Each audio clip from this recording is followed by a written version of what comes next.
Hello, everyone, and welcome back to the Padres EVT Podcast in Focus. It's been a couple of weeks, but we are back. This is episode 10. Wow, we've made it to 10 already. That's pretty impressive. Other way around.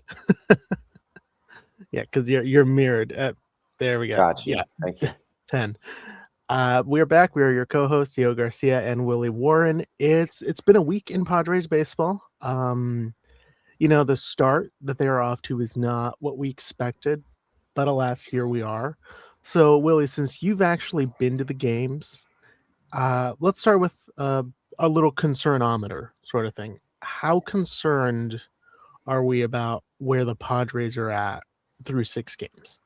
Okay, well, that's just the thing. I mean, it is definitely not what we expected, what we thought. I feel like the Padres are good. They typically tend to start seasons off with decent records. I mean, there's very, very rare times where you're kind of in the spot of like, oh, like, is this a losing team? Like, that's never really the first thought. But from being there and kind of one of the really big thing that you can't miss there is kind of the attitude, the reactions, like just how they're feeling. And I will say the one thing I loved is is how they responded to starting 1-4, and then having an awesome game Wednesday.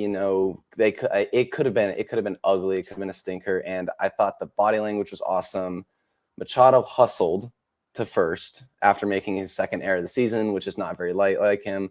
Absolutely loved that. And I think outside of a little missed chance from Fernando Tatis Jr.,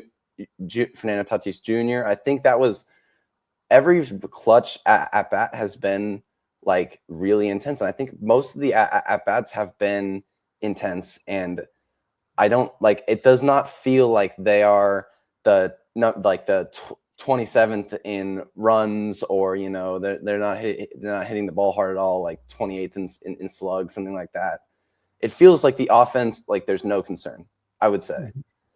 But pitching wise, starting pitching, it's just about as much of a concern as we made it out to be, if not worse. I think the part that we didn't really talk about a lot was if they can't get length, that's a problem. If we're going to be seeing a lot of Kyle Hart innings, and no hate to him, no disrespect, he's just a long relief pitcher who will typically come in when the starting pitching is not doing well. If we're seeing a lot of Hart, then that could be a problem for a pen that's supposed to be a strength and could be overused early on the season. That's just not the way that you want to start. You don't want to, guys going down, guys getting hurt here. And like that's probably the biggest concern is the starting pitching. Can they get through innings while also, being good enough to, hand it over to the pen, which is, looked pretty solid outside of one rough, I think, Friday night outing. Definitely. I think you made a great point with the rotation, because we talked about, they brought in this guy, We never, now that I'm looking back on our last few episodes, we never actually talked about what if he doesn't get out of the third inning. Like, I don't think we approached that topic even once. And I will say the Nick Pivetta, his outing on Wednesday was more characteristic of Nick Pivetta. So I think that with him, there's really not much to be concerned about. His velocity was there. He was commanding the breaking ball. He's a little behind in terms of the buildup, which is why we only saw him go 5 innings, but he's there. He's just about to be there. So, there's not a level of concern with him. Michael King, who is actually starting as we are, recording. We're recording this during Friday's game. So Michael King was pretty good against Detroit. I think I'm not worried about him. I know there was some concern in spring training, like his velo's not there, his breaking ball's not breaking as much as usual. I mean, Randy Vasquez put up an opening day caliber performance on Saturday, so he was absolute dynamite, even though he was, his velo was tailing off towards the end of his outing. But I mean, it's the first start of the season, so there's not really, I wouldn't worry about him. If anything, I feel really good about him and the season that he's going to have. And then we get to the back end, and Walker Buehler looked all right. I'm not worried about him because it was just the mislocations on on the home run that he allowed, like that was such an announcer jinx moment. I know you were probably watching the game.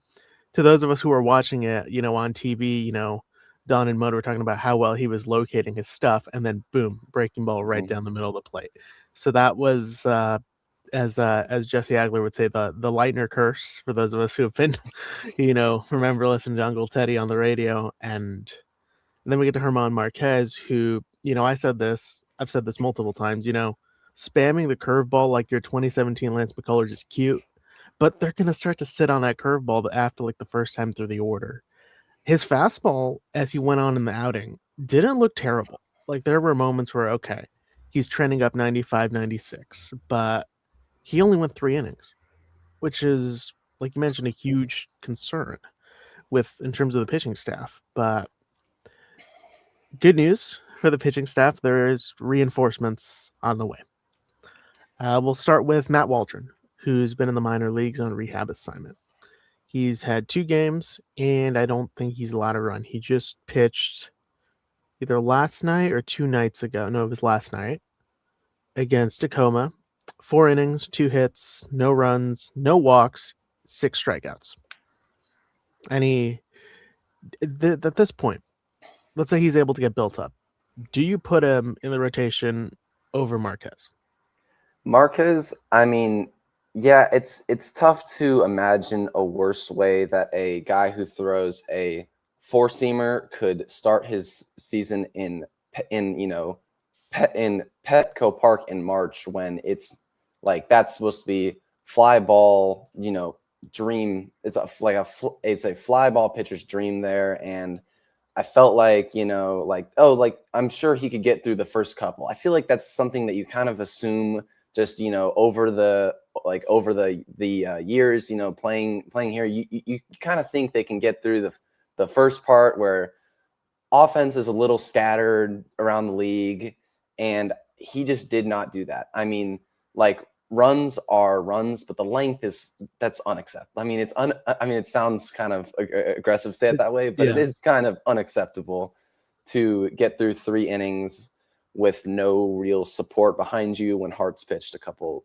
days like that. So I do think Matt, seeing Matt throw down there, I think like that could be more length. I do think something his weird pitch mix does is that it gives him a chance to like get through innings quickly, which I don't think German Marquez was doing. He was not like, I mean, it was taking tough at bat after tough at bat where, and then it just was, can we get through, like, can we make the big pitch? And he didn't really have the pitch to make a big pitch with. And that's something that I think Matt Waldron does have in that knuckleball, which it can get you those like 7 pitch in innings where you're just like, oh, I didn't even look up from my phone, and we're in the next inning, which I did not see that watching German on Tuesday night. And so I do think if he can get built up to around 80 pitches, he threw 61 last night, I think I would love to see him get a chance, especially on like one of those long road trips, because I think he pitches really well there for some reason. And yeah, so I do think that's an option in play. But as you also mentioned, that's not the only reinforcement that could be on the way. Yeah.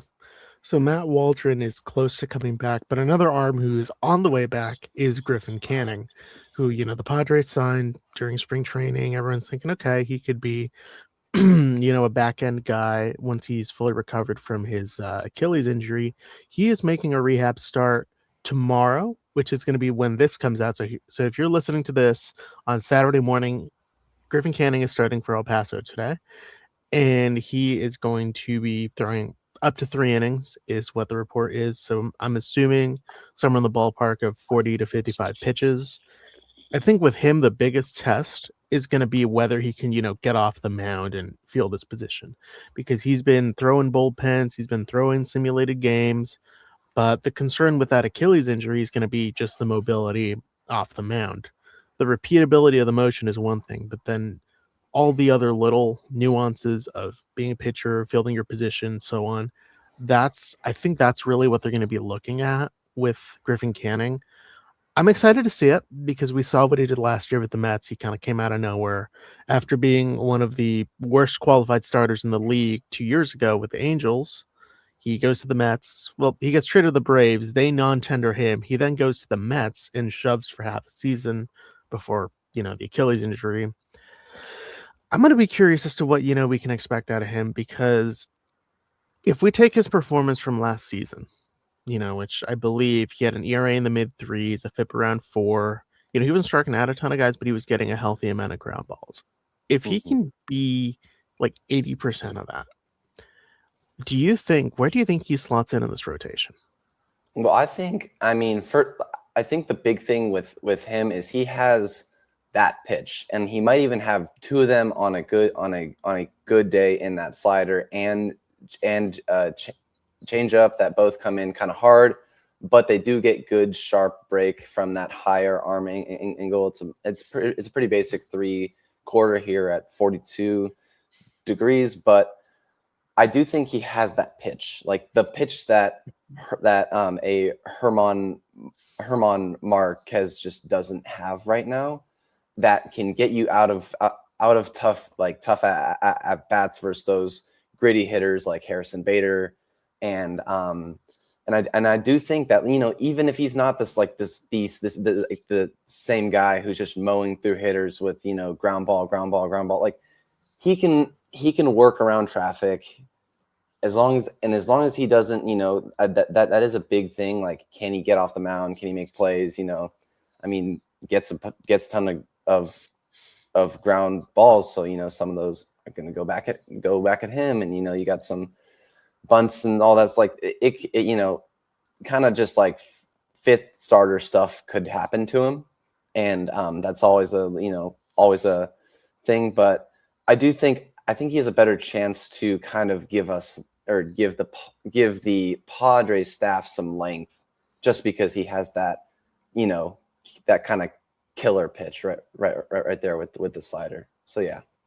There's definitely, a lot to that. I do agree he does have that sort of it factor to get through, lineups once, twice, up to 3 times. He's got the pitches that are strong enough to allow him to get whiffs, but also the way that he sequences them to get, weak contact. I think with Canning, there is some upside. I think he's always been a guy who you can see that there's something there. But because he was stuck with the Angels for so long, who we know how they do with pitching development, like it's you could always tell there was something there. It was always just he was an if man, if you will. Like, if he goes to another team, if he gets like a new pitching coach, and we saw that with with the New York Mets last year. So I think that the Padres are definitely going to get something out of him. He's going to have the ability to give them length. It's just a question of how is he going to fare on the rehab assignment.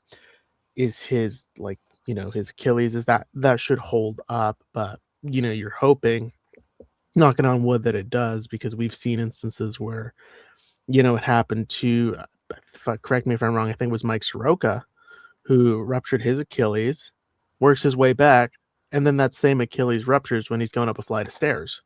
So we've seen that this can be something that could be re-aggravated. I don't think Canning is in a position where it will. Knock on wood. I really hope it does not, for his sake and for the Padres. But they're going to need length out of the rotation. And if the only guys who are giving you length are your top 3, that's really going to put a strain on your bullpen, which is already in a bit of a pickle because most of your guys don't have minor league options. And another guy that we completely overlooked when we're talking about rotation options is your guy, JP Sears, who threw 5 innings of 2-run ball, I believe over the weekend. So he still exists. JP Sears is, he's still a thing. He very well could be another rotation option since he's also on the 40-man, but he does have one option left. So if you had to rank, who's the most likely of Waldron or Sears, because Canning is a guarantee, we're going to see him on the mound for the Padres. Do you think it would be Matt? Do you think they'd go with Matt Waldron first because of the lack of options, or do you think they'd play it on performance? I think, I mean, it probably depends on how the next the next time goes for him. But I do think, it is kind of like length is the one thing they missed. It's the one thing they did not have. And JP Sears' middle name is probably length. And that's kind of like that's who he is. That is the one thing you can bank on above everything else is he's going to get outs. He might give up runs, but he's going to get the outs that you need to get to your pen. And so I think Waldron will probably be the more fun option. I think there's more, as we kind of talked about upside there. Like there's definitely more that he could give you. But I think that the immediate fix likely would be Sears, just based off of the fact that he gives length. That's the one thing they need right now, and because it also doesn't necessarily matter like when he's pitching, who he's pitching for, or in place of. Like length is length, and outs that you can get that your pen doesn't have to get is absolutely huge. And because that, it's no secret that the pen is the big strength that wins games. It kind of decides games almost. I mean, we saw that a ton. And the one thing you don't want to do is take that strength away from them just by relying on them so much that because I mean, even sure, we didn't love, Cease having a high 4 ERA last season, but he got through innings. And that's something that we can't just write off of the books. I think he had 3 WAR maybe just because he was getting through innings, even though it wasn't pretty. And so I do think Sears is the immediate option because of just that length is something that they are kind of desperate for if this continues. I mean, this is 6 games in, 7th is going on now.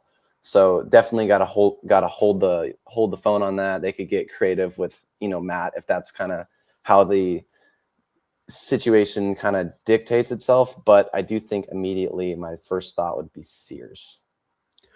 All right. Before we move on from pitching, I do want to get your thoughts on one thing that's been making the airwaves in the baseball world, outside of the baseball world, and that is Mason Miller and his new walkout. For those of you who are living under a rock, because I'm pretty sure everyone who's listening to this they've already seen it. If they haven't seen it, I don't know how that is possible, because it made its way onto ESPN, which, as we know, barely covers baseball. So Mason Miller walking out to Blind by Korn, and he says that the Padres clubhouse attendants showed it to him, and he said, "Yeah, let's go with it." That's what he said on Feld Territory. I haven't been to a game yet. I mean, we're 6 games in, so chances have been slim. But were you at Saturday's game by chance? I was not. Okay. I got to see it in the daylight on Wednesday, which was obviously not as cool, but yeah, still the feeling was there, and I believe he struck out the side, so clearly it was a thing. I mean, I love it. I think it is, it's awesome for the the sport goes beyond the Padres or anything. That's the stuff that will pop up on a person's phone who doesn't watch the sport, which is awesome. And those kind of things are fun for the sport that's trying to grow and all that sort of stuff there. But I do think it's pretty cool. Past it just being a thing, it is pretty cool. I personally like it better than Edwin Diaz's, as do his slider.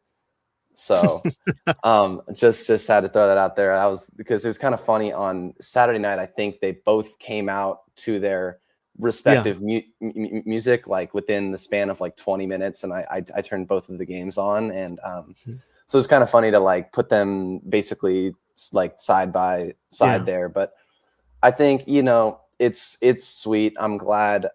Just for the fans in general seem to like it more. I can't remember Robert Suarez getting a better reaction. And don't, I also love that one. I'm a big fan of Yeah.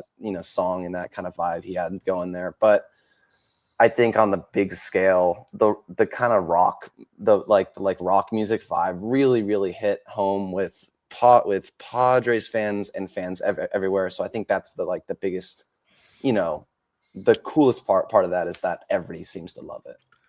Yeah, I think there's quite a few metalheads in the Padres fandom, or at least in attendance at Padres games, and it was kind of a big deal. I've always liked it when closers have like the big, like sort of wrestler style, like heavy entrance going in. I was off the books. I was like trying to guess, like, okay, what's he gonna come into? I was thinking something along the lines of like maybe Motorhead or a group like that. Definitely like late '90s, early 2000s grunge metal, new metal, something like that. And then he comes out to Blind, and I'm like, I wasn't expecting that, but it just works really well. And I think that the Padres definitely have done a really good job with in terms of like getting their closers into the games, like Robert Suarez and that mix of Bandoleros by Don Omar. That was a really good entrance with the helicopters going and everything. Like that was a custom mix for Robert Suarez, and it sounded really good. And I think the last two like sort of closer entrances they've had, I think are some of the best, at least in the 2020s, to say the least. I mean, Yohan Duran's entrance in Philadelphia is pretty neat with the red light show and everything. Spider, I love the spider. The spider is pretty insane. And then just trying to think of other ones off the top of my head, it's kind of that's the fun part. It's kind of hard to like just to remember what some of these guys comes into. I know Tyler Phillips with Miami last year. He was walking out to a Stone Cold Steve Austin song and slapping himself in the face. That was pretty neat. Although it was results were mixed because he's not like a brand name closer or anything. They have Pete Fairbanks down there now in Miami, but it's fun. It's fun for the fans. It's fun to watch it. Alex Miniak, the PA announcer for the Padres, when he introduced Miller, I thought the timing of it was really good, so I made sure to put it out there. And he said, "Yeah, I love that record. Where'd I put mine for that album?" He got back to me on that, so that was pretty neat. But we've gone on about the pitching for a bit. Let's talk about the hitters, because a big part of concerns for the Padres has been their offense. Currently they are trailing 2-1. Luis Campusano is batting. Oh, no. I gotta not pull this yet. up. Not No, yet. not We are, yet. for those of you who don't know, before the show, we are on Campy Watch. We are trying to see if Campusano will get a hit live on the air, and if so, that would be, we might have to go live during the games. I don't know. 2-2 count to Luis Campusano. Luis right Campusano. Here. It's gonna be. Yeah, we will try to stay on a live basis here. We will not just pause to watch an at bat. Yeah, we're not gonna. It's 3-2. But when it comes to the offense, there have been some question marks so far. I think I want to talk about Ramon Laureano real quick because he needs to be higher in the lineup. Like they're batting him 5th now. Thank goodness. He's been their best bat through 6 games.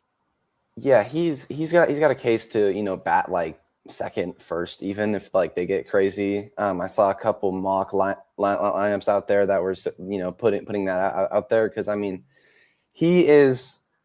I can't think of a hitter in the last few years that I love their approach like as much as I love Ramon Laureano's. It is just absolutely beautiful. It is so old school. He's got his like really quick hands, short, like it's short. It's very, very short to the ball there. Load is quiet. His stance is like straight up. Like it's very old school, but he's smashing the ball like in like the modern kind of fashion. Like he's got a .811 expected slug, which right now in the very, very, very early going is in the 98th percentile. Were those claps for Luis? Those there for Luis. Let's go. No, my goodness. He just got a double out to center field. Let me get the numbers on it. 101 off the bat, 388 feet. Oh, that is so awesome. Let's go. Hey, We did Luis, it, guys. we are so proud of you. We are your biggest fans here. His first hit since 2024. Okay. Yes. Well, that's a Anyways. twist, but anyways, back to Laureano and his approach. Yeah, no, I mean, he's, batting, over 1,000 on the OPS, Mhm. hitting like 368. Barrel rate is, up there. Hard hit. I mean, he's doing like everything right from both a power and contact, stand on like both a power and contact standpoint there. So I mean, that is like awesome, and he's using all fields, which is not what you'd think from a guy who's up there, right? Right now with the dudes who are just tearing the cover off the ball, like your Shea Lang Galeers and your Drake Baldwins and your O'Neal Cruzes, and so that's been really really cool to see, and you just have to hope, like, can he keep this up as long as possible, because right now they are feeding off of it, and it's kind of all they've really had up there. So yeah, I'd love to hear like what you've seen from him as well. Yeah. You might have a better view watching on TV. I really like what he's done this year. I know last year when the Padres traded for him, I was really excited because I knew there was, there's a spark in that bat, and I just wasn't expecting him to be as good as he was. And I was like, okay. And, the Savant metrics will back that up. Like he had red up the wazoo. So he was, hitting the cover off the ball. That stayed the case this year. And like you mentioned, he's using all fields. Like he is pulling the ball with some authority, but he's not afraid to go opposite field like he did on Friday night against the Tigers.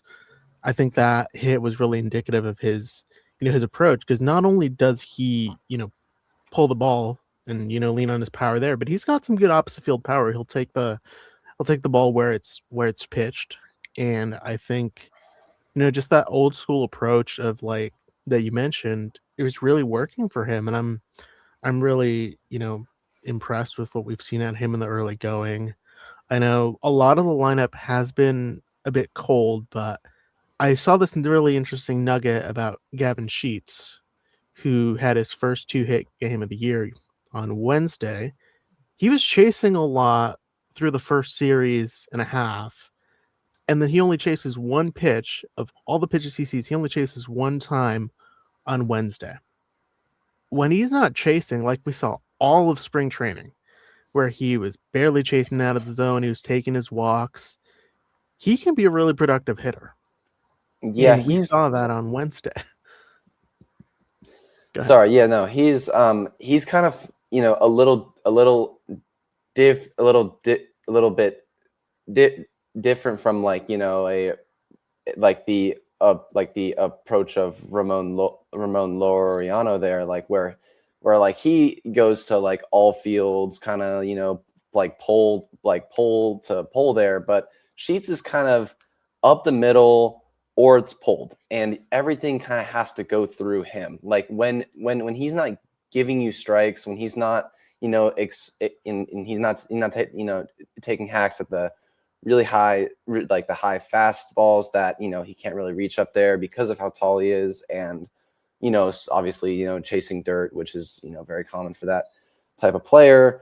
I mean, everything has to go through him, and he sees spin well. He can, he really takes advantage of balls on the inner third of the plate, because often you kind of see with guys who pull it a lot that like middle is like if it's down the middle, it's pulled. If it's on the outer third, it's kind of up. It's up the middle, and if it's in the inner third, it could be a foul ball. And I think he does a good job of avoiding that, in the way that he really has great barrel control when it comes to pitches that come into his spots. And I think that like that's what made him such like a kind of like, I don't know how to say it, but like you didn't know he was going to be the player he was last season, but just from watching him, like you didn't see a way that he would have fallen off, or like he would have gone on a big slump.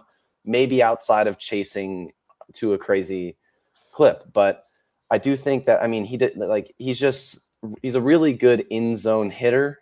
I mean, when he's making that, making great swing decisions there. And so that stat is absolutely huge for him. If we can keep that chase rate down, I mean, he's just mathematically, he's gonna eat, and he's gonna keep hitting, and hopefully keeps finding gaps like he did on Wednesday, because that was huge, and that's what the Padres have been looking for. Yeah, most definitely. I think what you're trying to get at there is, he had the approach to be successful. He just wasn't capitalizing on that approach because, when he was with the White Sox, he's one of those guys who had to be the guy in terms of driving runners in terms of, because some of those White Sox lineups that he was a part of were, they were lineups. They had some guys in there, but like a lot was really kind of just asked of him, and also of a guy like Andrew Vaughn. And when they don't have to be the guy and they are more of a complementary piece on a lineup, like we saw Andrew Vaughn go off last year, very much in the same way that Gavin Sheets did. And the approach has always been there with Gavin Sheets. It was just a question of, putting him in a situation where he can make the most of that approach, where he's going to get those pitches to hit. And he was really doing that last year. And he's got 2 hits in today's game as we're recording right now, and a stolen base. So who would a stolen base? Yeah, so he's doing pretty good for himself. I know there's been some concerns about, Fernando Tatis and about Manny Machado, and especially because, we saw them play in, the World Baseball Classic, and they were tearing the cover off the ball there. But one point I wanted to make about those 2 guys in particular is it's a long season. We're 6 games in. I think Craig Stammen said this on the post game. We're 1/32nd into the season. There are 30 seconds left in the regular season, and I think the way that the lineup is constructed right now, having Tatis in the leadoff spot gives him a lot of opportunities with some of your high on base guys lower in the order, like Jake Cronenworth. It was nice to see Jake in the leadoff spot because we know he has that ability to get on base. But when he's getting on base late in the order and the bottom of your lineup is not automatic outs, you have a lot more depth there, and you're able to hit Laureano higher in the lineup so he can, drive runners in. Gavin Sheets is able to have some protection in the lineup if he's hitting 6th, between the 6 and the 8 hole. He's got some protection there. Miguel Andujar's been all right. He's the one thing I will say about him is when he had that RBI single against San Francisco, it's like he was surprised he got a sinker. It's like you could see his eyes are kind of surprised in that moment. It was very much an excuse me swing, but it got the job done. I think he and Castellanos, they've gotten Petco'd a little bit because they're used to playing in heavy offensive environments. Like Andujar spent last year with the A's in Cincinnati, which notably have some very hitter-friendly ballparks. We can kind of say the same about Citizens Bank Park in Philadelphia for Castellanos. So I think once they get used to Petco, because I don't think either of them have a ton of experience at Petco Park, so once they get used to that environment, I think they're going to be fine. Like Castellanos has just missed 3 homers already this season. So the guys, that they've brought in, there's not really a ton to be worried about because, there's going to be an adjustment period. We saw that we didn't really see it with Gavin Sheets last year because he started off, he had one of the best starts to a career that you can have. And, but I'm not worried about the 2-4 start, even though there was this little tidbit that came out that was their 1-4 start was their worst since 2016. They were swept in the first 3 games in 2016. That first game, they lost 15-0 against LA. That was not a good day. That was not a good day in the life of a Padres fan. Just tuning into that, I still remember checking my phone, being like, "Oh, Tyson Ross is starting. You feel pretty good about that." And then, 15-0. Great. Way to really send a message. But it's been a long time since those days, and I'm sure that our listeners who have been Padres fans for even longer will tell you hey, there were some opening days that were not too fun, back in the early 2000s, the 1990s, 1980s, so on and so forth. I think with where they're at right now, they're going to find their footing.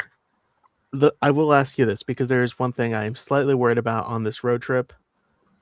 What there's always some bizarre stuff that happens when they go play the Pirates at PNC Park. There's always something.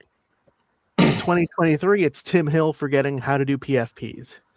Dylan Cease is throwing really good in 2024, and he gets rained out like twice. Jackson, but then at least, we got the Jackson Merrill late inning homer Linsanity run that was, going to feed generations for years to come. But always something. But I think what I wanted to ask you is, how do you think they're going to do against Paul Skeens? Because they're actually, Skeens can't avoid them any longer. Well, I mean, it's really, really kind of a funny time to be facing Skeens after he had the World Baseball Classic, where he did face, the Padres' top two guys. And then you had, his start, or his, his little stint. I might even call it a stint instead of a start on opening day against the Mets, where didn't even get out of the first inning, and he pitched well against the Reds, although he only went 5 innings, which is a little eye-opening. But yeah, I do think it's going to be a lot of fun, regardless of how the Padres are hitting. I would love to see Merrill against him. I think that's a matchup that Merrill just would. I do think that that's his if he's going to face a guy who throws hard, I think that's his matchup. That's his number.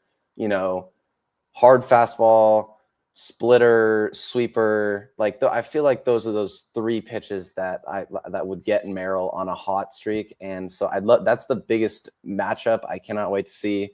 But yeah, I mean, there was some stuff last season with, I think, the Red Sox hitting the Padres batters a ton. And then the Pirates also kind of have a streak of that, at least in 2024, I believe they hit Jurickson Profar 4 times, 3 times maybe in the series. So I'm just hoping that we come back to face the Colorado Rockies with not too many bruises. Yeah, that's honestly, that's the big thing. But yeah, I do think, on a realer note, that this is a huge trip, because the Pirates are fun and exciting, but they're also finding their footing. And so are the Red Sox, that are supposed to be even better. And these are 2 teams that have shown they can get swept. And I assume the score is probably 2-2, something like that. 2-2. 2-2. Yeah. I mean, this would if there's ever a time that you could kind of swing the momentum, it's now.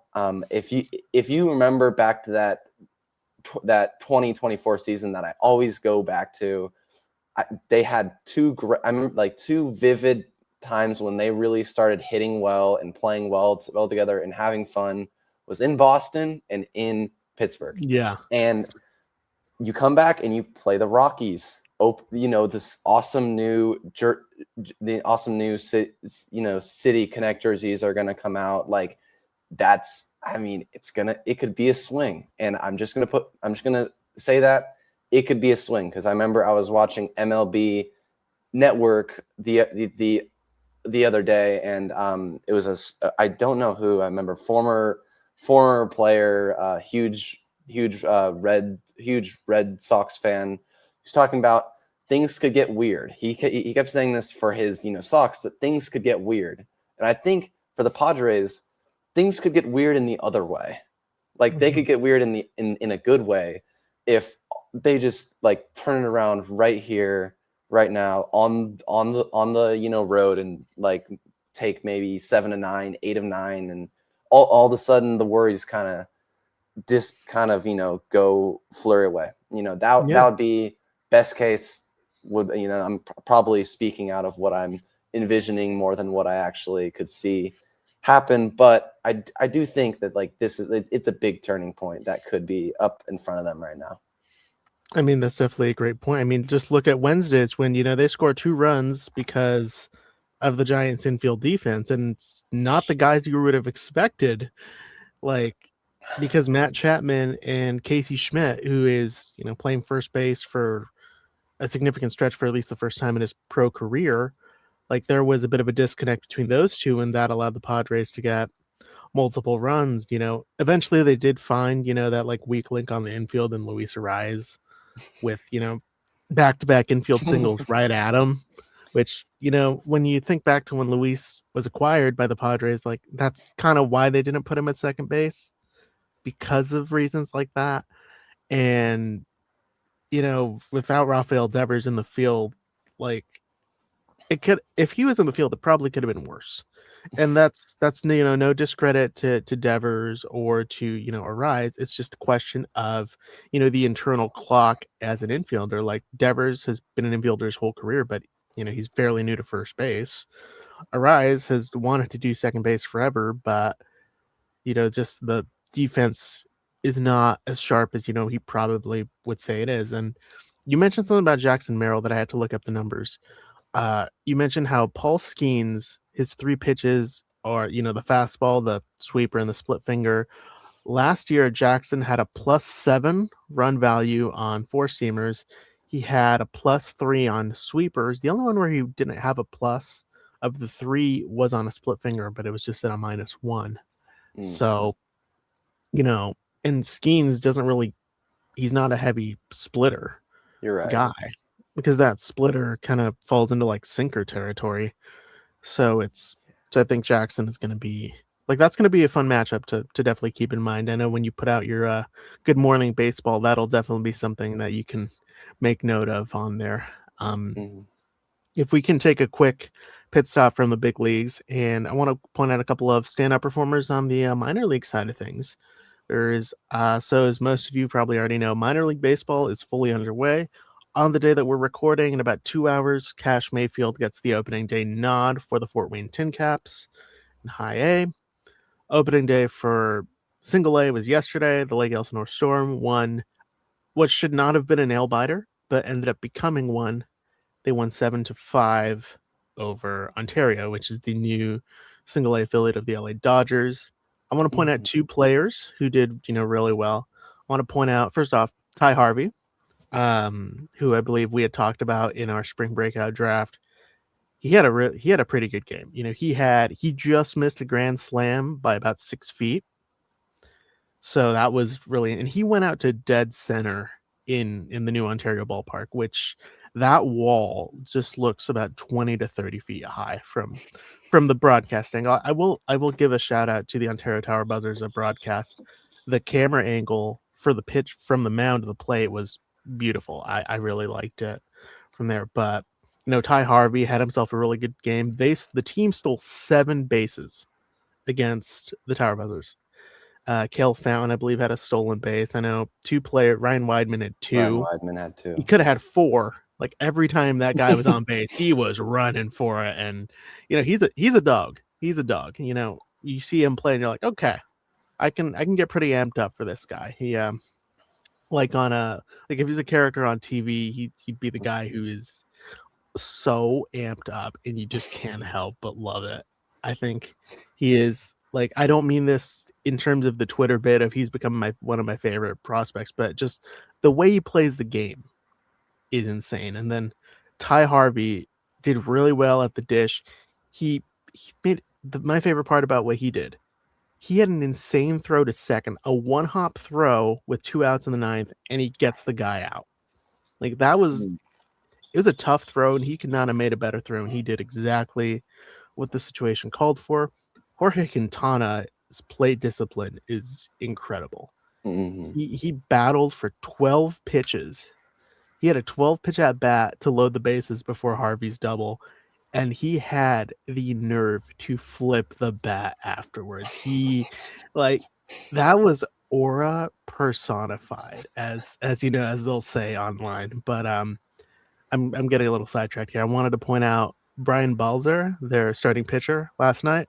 4 innings, 2 hits, 1 run, 2 walks, 7 strikeouts, a career high for him. early on he wasn't fully in sync with getting his pitches where he wanted them. But as when he hit the third inning, like he was dialed in. The slider had a lot more depth than last year. I was really impressed with him, and that's part of why I took him in our spring breakout draft, even though he didn't end up making the roster, because the progression for him was going to be like there were signs that there's something here. The sinker looked just as nasty as it did last year. That thing's got 16 to 18 inches of horizontal, and he was painting like outside corner sinkers. It wasn't your regular, okay, I'm going to throw a sinker, try to get weak contact. No, he had some, he was painting out there, and I thought that was worth pointing out because, he's a guy who, as over the course of the year, he could become, a top 15, top 10 caliber prospect. I will be honest, I put him at 22, and I felt like that was a little low for him, just because the ceiling is there. He already gets ground balls very well. So if he can add the strikeouts onto that, I know it's one outing, so we're gonna have to see how he does next week, and the week after that, and the week after that. But I was really impressed with what he did on opening day. That was, I dare say, one of the best outings of his pro career. Mm-hmm. I mean, dare I say that's a really, really good first taste of minor league Padres ball. I mean, like that, it feels like, I mean, like there's not a lot that we didn't get. You're getting Ryan Weidman stealing bases, getting hits, Harvey picking up a double. Like, God forbid you let AJ Preller get his hands on multiple catching prospects that are gonna be performing well in the minor leagues. That's like, that is a problem. And then balls are, I mean, 2 hits, seven strikeouts against a good lineup. I'm just assuming that they're a good lineup because they're the number 1 farm system in the sport per MLB pipeline, and probably per both of us too. So I mean, that is absolutely huge to see, and I mean, the big thing, if you can locate a big sweeper, that is nails in today's game. I mean, we see so many times they're just like huge breaking pitch, like just it'll loop across the whole screen, but it'll just miss low, it'll miss middle, and it feels like at times it'll kind of feel like the more it breaks, the less of a chance you kind of have to land it where you really want it. And I do I mean, if he can dot that pitch outside corner, maybe get some, it's very, very rare, I feel like, but front door action too. I mean, that is a top 15 guy right there, if he can keep everything else pretty consistent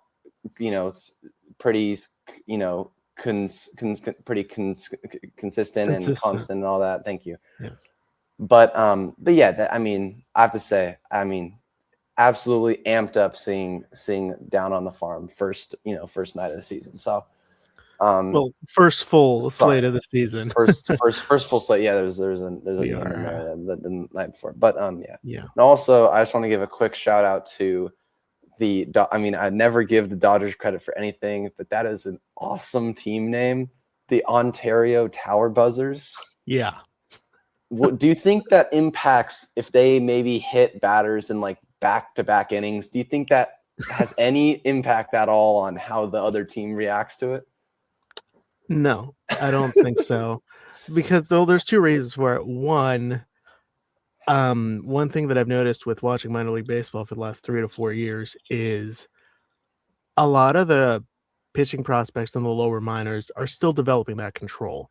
Like there was one of the pitchers for the Tower Buzzers who had like a Hideo Nomo type of windup, but he was fairly consistently missing the slider pretty much low and outside. So they're still trying to figure out some of these things. So a lot of the hit by pitches down there are not so much of the intentional variety. It's more or less no one's getting hit in the head. It's a lot of getting them on the foot, or they got them on the shoulder because the slider did not slide. And I think Now, I don't know the lore of, the name tower buzzers. I'm presuming it has something to do with, like, electric trolleys because they have, the cables that they get the power from and the Mm. sparks and everything. I'm assuming it has something to do with that because, as we know, the Dodgers name comes from the trolleys in New York City. So I'm presuming that's part of it. I mean, that's one of the things about minor league baseball. Some of these names are just wild, and the alternate identities that some of Oh, these it's my teams are favorite. gonna have, like, I forget what team, the Dirty Sodas, there's one team that has a mascot, an alternate mascot that's like an angry coffee cup, like an angry iced coffee. This is why we Yeah. watch minor league baseball. Is the missions alternate identity is the flying chanclas, which is just Love it. yes, Love it. and you think about it that way is absolutely hilarious. But the uniforms, the flying chanclas uniforms are like minor league jerseys are something else. I'm telling you. That's why it's part of why we tune in to watch the games. The Storm had their blackout road jerseys with the silver inscription on it. Like that was a good game. I think that was if I had to put out minor league game of the week, that's definitely a contender. Mm.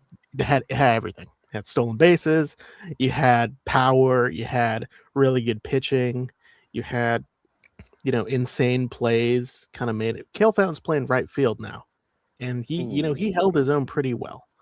I Mhm. think I think that's part of why I'm really pleased the fact that I put him number 5, even though it did feel a bit high when I was writing. Because if he can play the outfield and first base and third base and hit like he did, like the ceiling on him at the major league level is going to be really high. And I think as the year goes on, we're definitely going to keep hearing about guys like him, guys like Jorge Quintana and his play discipline that turns into aura, things like that. We're going to hear about all of these things. I think we've been going on about this for almost 10 minutes. So I don't want to keep going on and on and on about it, but that game, like, that was a really fun game to watch. And the Storm really did play spoiler to their rivals' home opener, because that was the first game in that, I believe, the first game in that ballpark, first game of the renamed franchise's history, and the 7-5 like Elsinore win. So I know I'll be tuning in to see what happens tonight. I don't know if Crew Schoolcraft is starting, because if there's one thing, like, don't get me wrong, I love the Storm, I love Lake Elsinore, the team, but they do not really put out the pitching matchups until game time.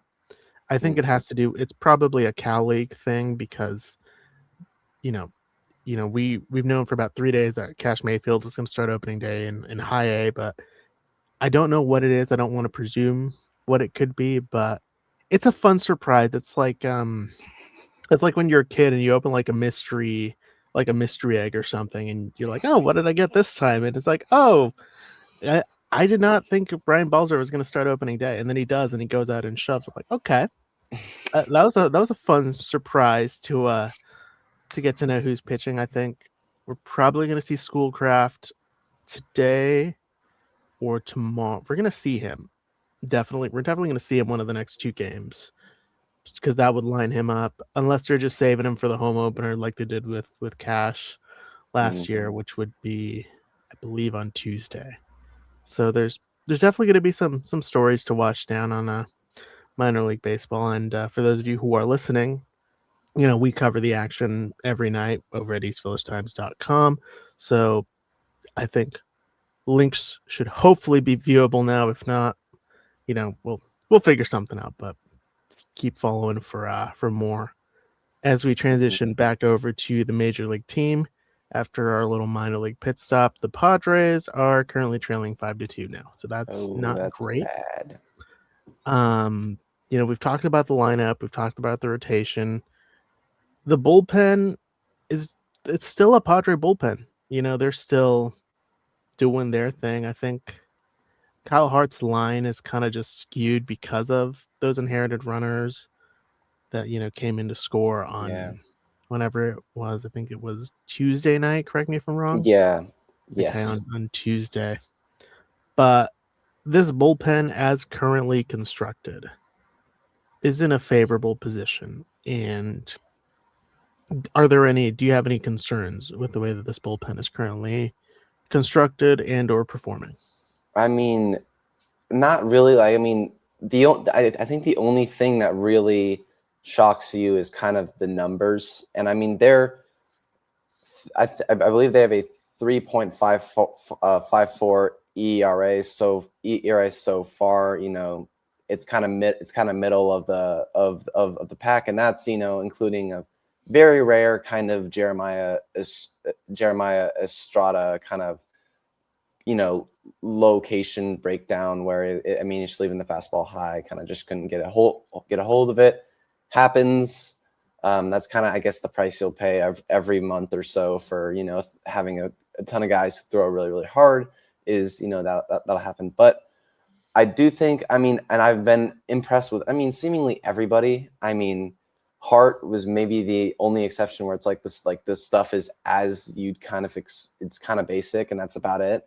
Because I've loved what we've seen from Ron Marinaccio so far. David Morgan's back, and I think the velocity might be down across across the board for for some of them. But that's the beginning of the season. They're still pitching well. They're still they've got other things they can go to, and when they get Jason Adam back, they'll have some more creativity with who they can go to in certain spots. And I think you'll just be a tick less like, oh, he's pitching in this spot, which is, I still think we get a little spoiled as, fans of this team, that where it's kind of like, oh, he's pitching here. Well, yeah, he's got a 3.5, earned run average. He's a good pitcher. And I think think that'll happen sometimes, but that'll definitely go down a tick when Jason Adam comes back. And yeah, you're going to have that big four back with, Jeremiah Estrada and, Adrian Morejon, who still needs to find his command a little bit, but I have no doubt he'll be able to do that. He might be overthrowing a little bit, but yeah, I don't really have a concern. I think the biggest, shock again has just been the numbers on the scoreboard, because for the most part, it looks like the same dominant group, just with missing Jason Adam. That's about it. Yeah, and he's not a long ways away from returning either. He's going to, I believe he's making back-to-back appearances Friday and Saturday. I believe it might be Saturday, Sunday. I might have misread that, but definitely this weekend he's going to go back-to-back. So he's getting very close to, being ready. And one of the interesting things about him is, since he's joined the Padres, he has the lowest ERA among all relief pitchers, just as a Padre. He has been very hard to hit as a Padre. He's done, everything you could want and more. So to the point where, I'm going to be completely honest, I forgot who they traded to get him. So, and you're right. I can't remember it either. That's crazy. Hold on, I'm trying to think. I think I got it. I think it might have been, because it was with the Rays. So it was, I believe that was the Dylan Lesko trade, I believe. Dylan Lesko. And then Snelling went to Miami. Yeah. Yes. It was Lesko, Homer Bush, and somebody else. Not Mazer. They sent Mazer was the same as Snelling. Yeah, same as Snelling. Yeah. Someday we'll have to do a Padres trade trivia. See how many of these we remember off the top of our head. That's one of the things when AJ Preller is the GM of your team, there are gonna be some names that you look at and you're like, oh, he made the majors. And that's part of why I'm wearing a Marlins shirt today.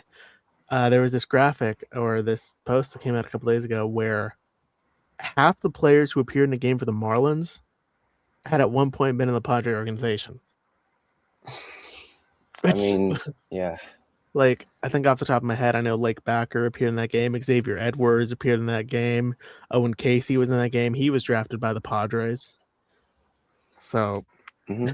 And then you got Jacob Marcy. Right. I watched, I think MLB TV had a little minor league game on that was on their main thing. And of course I'm watching Woo Suk Go pitch to Ronnie Mauricio, and I'm like, is that the same guy there? And I mean, sure enough, it is crazy. Jeff, I mean, I don't know if they have a relationship. I don't know their GM's name, but with AJ Peller, I would not be surprised if they're just like hit it off. They love to go at it together, and there's because yeah, I mean, I don't think there's another team, you know, I guess not counting the Nats, who, you know, feels like they got 10 players in that deal when they only got 5.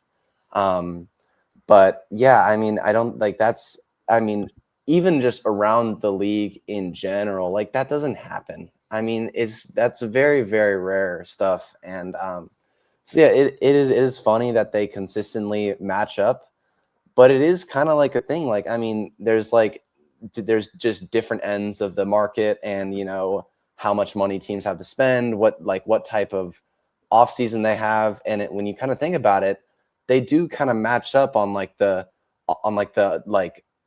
opposite ends of things. And so it does kind of make sense, like where, you know, you get a guy like Luis Arise, who's like, you know, he's a big signing when they get him, but I mean, he's not, but then again, it's not like someone who's gonna, you know, make a ton of money, who they, you know, they can still afford. They feel like he's not the fit, they trade him over. Kind of same thing with the guy like, you know, Tanner Scott. And you know, it's kind of funny how that stuff works out. So I mean, that's a crazy stat. And yeah, I mean, it's just funny watching how that unfolds on a trade by trade basis. Yeah, it's like they say, and by they I mean absolutely nobody says this, so I'll say it now. It's AJ Preller's league, and we are just living in it. You know, Seattle for a time had a bunch of former Padres. Cleveland for a time had a bunch of former Padres because of the Mike Clevenger deal. The Nationals, you know, they still have quite a few former Padres: Abrams, James Wood, Robert Hassel, Jarlin Susana, who has yet to debut. And then the Marlins have quite a few former Padres. So there are a bunch of players who have been in this system who make their way to other teams because, you know, AJ Preller, Chris Kemp, and company know how to scout and evaluate players. And, you know, it's something we've kind of addressed in the past, and we are definitely going to address as, you know, the draft comes up during the middle of the summer. But, you know, we'll get there. It's still 3 months away. But that doesn't mean it's not too soon to start writing names for this team in the draft at pick 21. But that's a story for another time.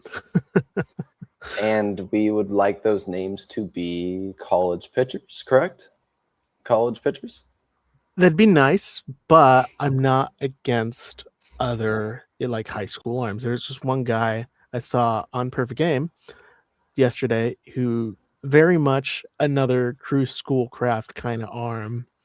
Brody Boomula out of I forget where, Yeah, but save that name if you're listening and you're trying to predict who the Padres are going to take at pick number 21. That guy just screams to me an AJ Preller draft pick. A very tall left-handed pitcher who throws gas. Do we know if we can spin the baseball? We don't, because there's not a ton of information out there, but we'll find out. And you know, there's quite a few. It's weird because this draft class, I'll try to keep this quick about the draft class. There's quite a few guys out there who fit that profile of tall, flame-throwing left-handed pitcher who we don't know if they can throw a breaking ball or not, but they have a strong changeup. There's actually quite a few this draft. So it'll be interesting to watch as, you know, things go on. And at this point, with it being AJ Preller, I feel like they go for the best player available, or at least who they deem to be the best player available. And I mean, clearly it works because teams are interested in, you know, in guys like, you know, a Robbie Snelling or a Dylan Lesko, or, you know, I'm trying to think who else they've drafted in the first round and then traded: CJ Abrams, Ryan Dylan Weathers, Head, I believe, as well. Dylan Head, yes. Robert Hassel. Like most of these first round picks were traded at one point, I think. I'm trying to remember who they got in 2023, but I'm drawing a blank because that was the year before Cash Mayfield, and I think he is the last, or at least the earliest first round pick who's still in the organization. But I mean, there's a lot to look into, when we'll be providing coverage of, who makes sense for the team come the draft. Like, it's baseball season is like, it is undoubtedly, unquestionably baseball season for the next 6 months. So I know there's hockey playoffs going on that I'll tune into on a cursory basis. I know there's the NBA finals and everything, but right now it's baseball season for the most part. And if you're listening and you know people who love baseball, they're probably going to talk your ear off about baseball because it is baseball season. It is that time of year, and I mean, it's hard to name a better time of year, really. The only way this gets better is if the Padres win a World Series title, which is at the end of the day the goal. Mm-hmm. And just on that topic, I have a great little quick story for that. That it is baseball season officially. Was out with some buddies the other day, and I just could not stop talking about something baseball related. Kept bringing it up, threw it up. At the end of the night, they said a line for me when I was about to tell a story of 17.5 words, how fast I would relate it to baseball. and I hit 17, and then I talked about something like it's a good defensive, late is like a late game defensive replacement or something like that. And I was just like, it was just, I mean, it's kind of stupid, but baseball's back. And yeah, no, I'm just so glad. I think you put it perfectly that like the only thing better is that the Padres won a chip this year, because like it just is it's so enjoyable, and there's so much of it, and you can't get rid of it, and you don't want to get rid of it. And so yeah, we're so happy to be back, and yeah, I'll let you ship things off. Yeah. Well, thank you all so very much for tuning in to the 10th episode of In Focus, a production of the Padres EVT Podcast and EastVillageTimes.com. On behalf of my co-host, Willy Warren, this is your co-host, Diego Garcia, signing off. Thank you all for tuning in, and we'll talk to you all again very soon.